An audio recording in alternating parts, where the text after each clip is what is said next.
Some people make a lot of money in their lives. You can probably name a few, such as Bill Gates, Jeff Bezos, Mark Cuban, and Mark Zuckerberg. There are tens of thousands of other people, and maybe even millions of others, who have made a lot of money whom you have never heard of. I have absolutely no problem with these people making a lot of money, and I don't support any system of redistribution where we take most of their money away from them and give it to other people who haven't made a lot of money. However, I do have a problem with these rich people. Or perhaps the better comment is that I have a problem with how we treat these rich people. Somehow, just because someone has been successful and made a lot of money, the media and others set these people up as gurus. They get interviewed on TV shows, they get articles in The Atlantic and The New Yorker, and they get TED Talks. They may have been geniuses at making money, but often the way they think about topics of the day, from the economy to politics to philosophy, is just plain foolish. A case in point is Nick Hanauer. Hanauer is an entrepreneur and early investor in Amazon. He was an investor in Avenue, a media that was acquired by Microsoft for $6.4 billion. Wikipedia says he has managed, founded, or financed 30 companies. I take my hat off to Mr. Hanauer for his business successes. If I was starting or running a business, I would love to have his advice. A friend of mine sent me an email with a link to a TED Talk, see link below, that Hanauer did in 2019 with the following in the subject line, "Check out this TED Talk." As a business person who once did a business radio show, I was excited. I love to listen to entrepreneurs tell their stories of success and what they may or may not have done differently and what lessons might be learned from them. The title of the TED Talk is "The Dirty Secret of Capitalism and a New Way Forward." Maybe from the title I should have been forewarned, but as my friend had sent me the link, I decided to listen to it, and I did. Nick Hanauer is a fool. He may be a savvy business person, but his basic understanding of economics and history is sorely lacking. He says that today we are producing the richest people in history because of the rigged economic system. That statement is simply not true. Nick is worth $1 billion. Perhaps he should read some history about these other rich people, all long dead, who did significantly better than Nick, Bill Gates, and even Jeff Bezos. Net worth of Andrew Carnegie, $375 billion. Net worth of John D. Rockefeller, $409 billion. Net worth of John Jacob Astor, $186 billion. Net worth of Henry Ford, $200 billion. Net worth of Cornelius Vanderbilt, $202 billion. He said, there was a time when the economics profession worked in the economic interests of everyone. When was that? In the times of serfs who lived at the mercy of landed aristocracy? In the times of the Industrial Revolution when children worked in factories? In the times of slavery? When did the economics profession ever work in the economic interests of everyone? In the last 100 years under the reign of free market capitalism. That's when. And the power of the capitalist system has only been doused by the interference of government. He says that while the rich are getting richer, those in the lower half have gotten poorer across the globe, but this is not true. According to the World Bank, since 1990, we have reduced those who live in extreme poverty by 1 billion people. He says wages haven't increased in 40 years, but that is not true.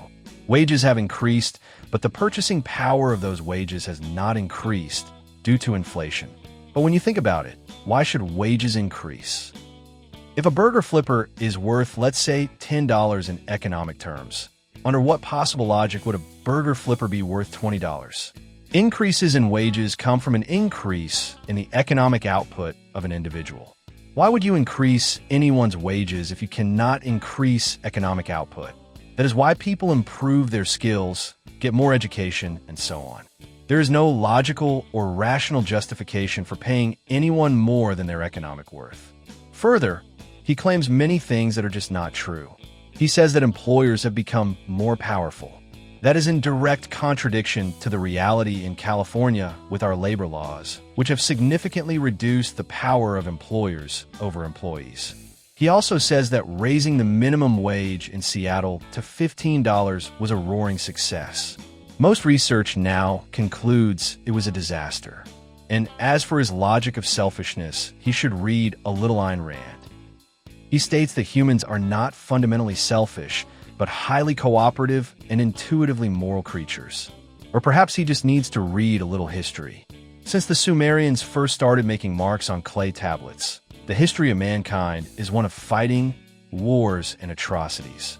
I suspect the Germans thought they were moral creatures when they marched the Jews into the gas chambers. But rational thinkers would look back at what has happened in the past, and the evidence would show that folks really weren't very moral at all. He states raising wages doesn't kill jobs, it creates them. He may have invested in some businesses, but did he ever really operate one? Anecdotal evidence from anyone who has ever run a business would refute this claim. But even the Congressional Budget Office says increasing the minimum wage to $15 per hour would cause the loss of 1.4 million jobs.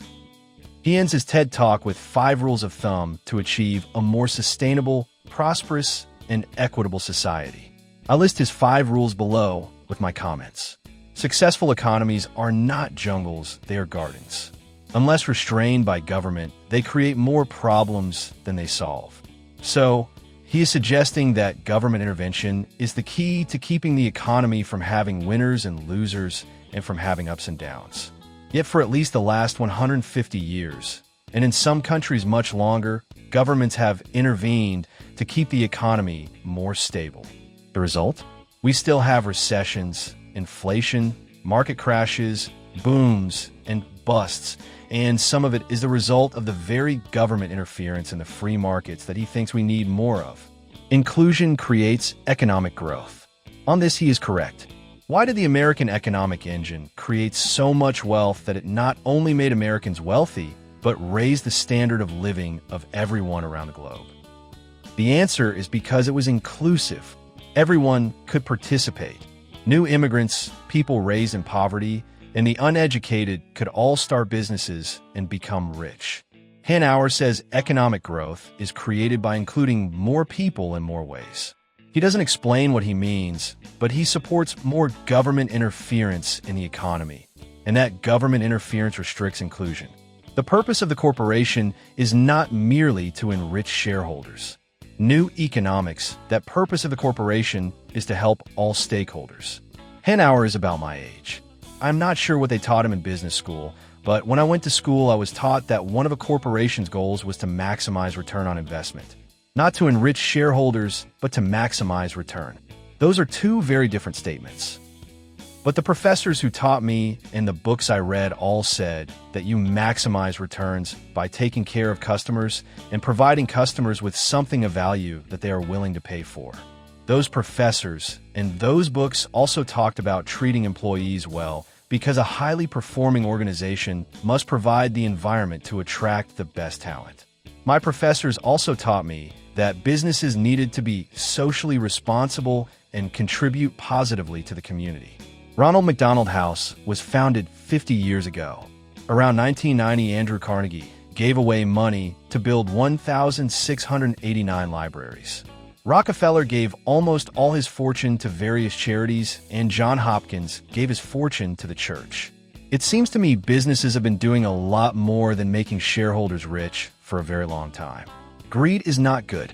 Greed is defined as an insatiable desire for material gain, be it food, money, land, or animate/inanimate possessions. Or social value, such as status or power. Insatiable is defined as incapable of being satisfied, quenchless. I don't see anything wrong with being greedy. If the accumulation of wealth is what makes someone happy, go for it. When people accumulate wealth, they only do 4 things with it, all of which create jobs. They can spend it. Someone must build those houses, yachts, private jets, and fancy cars. They can invest it. That's what Hanauer did. He invested in 30 companies. That certainly created a lot of jobs. They can save it. Holding money in a bank allows the bank to leverage that money and make loans to consumers and businesses, and all of that creates jobs. They can give it away, and a lot do. There's another type of greed, and I agree with Hanauer on this one. That is the greed for power. That type of greed is not good, but it's also not typical of people in business. The greed for power is typical of politicians and people who run government agencies. The very people that Hanauer wants to intervene more in the marketplace with ever more rules and regulations. I would trust a greedy businessman over a greedy politician any day of the week. Laws of economics are a choice. If we truly want more equitable and prosperous societies, we must want a new economics. He never explains what this new economics is. I suspect it has something to do with government intervention and control. But that's not a new economics. It's an old one. It's called socialism or communism or totalitarianism, and the evidence is clear those systems don't work. The reality is the laws of economics are not a choice. Increasing prices will decrease demand. Increasing the supply will decrease the price. The more money the government takes from your pocket, the less you must spend and save. The more government rules and regulations you have, the less you have free markets and competition. It is sad when someone like Nick gets lucky and makes a bunch of money, and then thinks because he makes a bunch of money, he can lecture us on how we should organize society. His entire talk is full of illogical premises, conclusions, and incorrect facts. And people like my friend who sent me the link lap it up like the other 5.5 million people who watched his TED Talk on YouTube.